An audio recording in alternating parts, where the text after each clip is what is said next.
మన పోరాట శిబిరానికి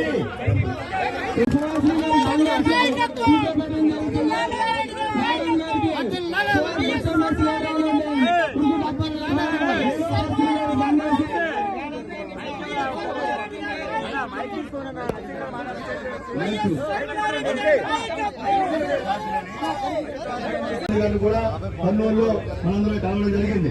ఆరో కూడా చెప్పిన ప్రభుత్వ రంగ సంస్థల్ని విశాఖపట్నం స్టీల్ ప్లాంట్ ఎట్టి పరిస్థితుల్లో ప్రైవేటు మనకు కార్యమో మీతో పాటు ఉంటామని చెప్పి మాట కూడా చెప్పడం జరిగింది. రాహుల్ గాంధీ గారు ఇదే వేదిక మీదకి హుజూర్ టైం వచ్చినప్పుడు కూడా ఆ రోజు ఇక్కడ మీటింగ్ ఏర్పాటు చేశాం. చనిపోయిన వాళ్ళు కూడా గారు కాంగ్రెస్ పార్టీ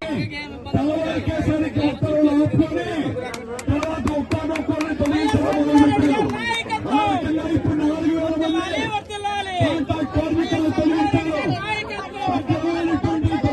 నిరసనగా పోరాటం జరుగుతుంది. ఊళ్ళని పెట్టించేదాకా పెట్టించాలి. 15వ తేదీన